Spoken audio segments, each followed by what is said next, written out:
아침 말씀. 오늘 본문 말씀은 욥기 4장 12절에서 21절입니다.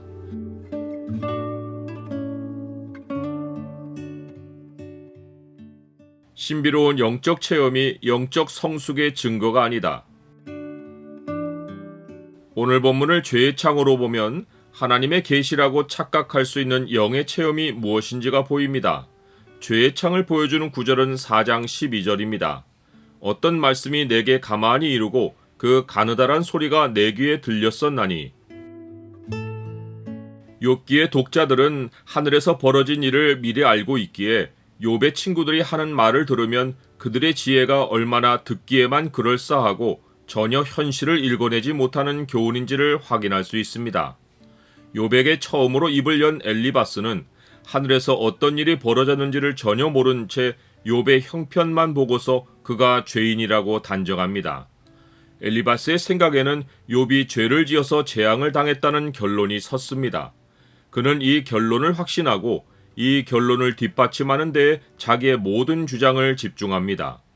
욥에게도 이 결론을 받아들일 것을 종용합니다. 생각하여 보라. 죄 없이 망한 자가 누구인가? 정직한 자의 끊어짐이 어디 있는가? 그는 자기가 신비 체험을 한 이야기를 덧붙여서 욥에게 자기가 펴는 주장의 정당성을 입증하려 합니다. 그는 어떤 말씀이 내게 가만히 이르고 그 가느다란 소리가 내 귀에 들렸었다라고 말합니다. 그는 이것이 깊이 잠들 즈음 밤에 본 환상이라고 알려줍니다. 그는 잠들 때 본 이 환상이 무엇일까 하고 생각하는 중에 두려움과 떨림이 엄습해서 모든 뼈마디가 흔들렸다고 말합니다. 그가 본 환상은 이러합니다. 영이 그의 얼굴 앞으로 미끄러지듯 지나가서 그는 털이 쭈뼛하고 소스라치게 놀랐습니다. 그 영은 침묵한 채로 가만히 있고 그는 그 형상을 분별할 수 없었습니다. 그때 어렴풋한 형상이 그의 눈앞에 있었는데 여전히 침묵이 흐르는 중에 한 목소리가 짧은 말 한마디를 전했습니다. 사람이 어찌 하나님보다 의롭겠느냐? 사람이 어찌 그 창조하신 이보다 깨끗하겠느냐? 엘리바스가 이 환상을 욥에게 말한 것은 자기의 주장이 경험에서만 비롯되지 않고 영이 전해준 계시로도 확인된 것이라고 알려주려 했기 때문입니다. 그러나 엘리바스가 계시를 받았다고 믿고 있는 신비 체험은 하나님의 계시가 주어지는 일반의 상황과 전혀 다릅니다. 성경에서 하나님이 사람에게 계시를 주실 때는 계시를 받는 자가 절대적으로 그 계시를 주시는 분이 여호와 하나님이신 것을 똑똑하게 알아봅니다. 또한 자기가 받은 계시가 여호와의 말씀인 것도 확실하게 밝힙니다. 누구누구에게 임한 여호와의 말씀이라 또는 여호와의 말씀이 환상 중에 누구에게 임하여 라는 말이 계시의 사건마다 분명하게 명시되어 있습니다.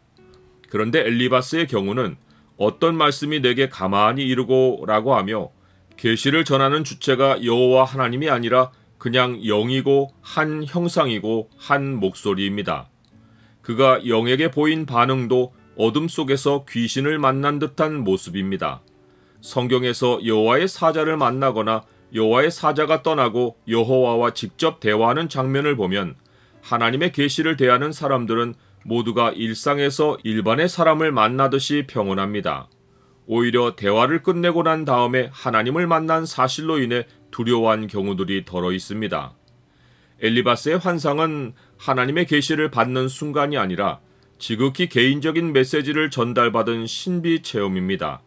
이것은 모든 사람에게 적용하라고 알려주신 계시가 아니라 엘리바스 개인의 생각을 고쳐주려고 꿈으로 전달된 메시지입니다.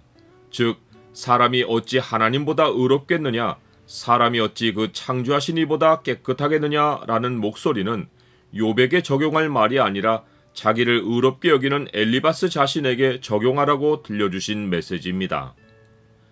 나는 신비 체험을 성경의 계시와 동등한 권위로 여기는 잘못을 범하지는 않습니까? 진리보다 자기의 말이 앞서는 자는 꿈이나 환상을 보는 것을 자기에게 먼저 적용하기보다 남들 앞에서 내가 이만한 체험을 하는 사람이라고 자랑하고 남들의 수준 낮은 영적 상태를 우습게 보며 자기의 권위를 높이는 수단으로 사용합니다. 엘리바스는 욥이 그 모양을 하고 있으니 자기의 주장에 따라 의롭지 않고 깨끗하지 않은 자여야만 합니다. 욥은 티끌로 털을 삼고 하루살이 앞에서도 무너질 인생이어야 하고 부스러져 가루가 되고 영원히 사라져 기억됨이 없어야만 합니다. 장막줄이 뽑혀서 지혜가 없이 죽어야 할 자입니다. 하나님은 그의 종이라도 믿지 않고 그의 천사라도 미련하다고 하시는데 어디 감히 멀쩡한 것도 아니고 재난을 뒤집어 쓴 욥이 하나님께 할 말이 있고 의와 정결을 논한다는 말입니까? 엘리바스가 보기에 진짜 의인이라면 고통을 당해도 의연해야 할 판인데 욥이 물이 쏟아지는 소리처럼 앓는 소리를 그치지 않고 있으니 그는 죗값을 치르고 죽는 것이 마땅한 자입니다. 사람의 잘못된 의인은 스스로 의롭고 남에게는 잔인합니다. 이제 이 일이 내게 이름에 내가 힘들어하고 이 일이 내게 닥침에 내가 놀라는구나.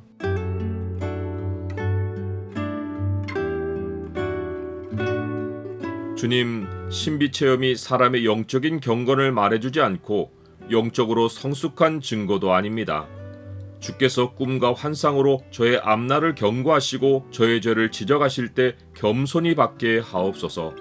모든 사람이 받고 적용할 진리는 성경입니다.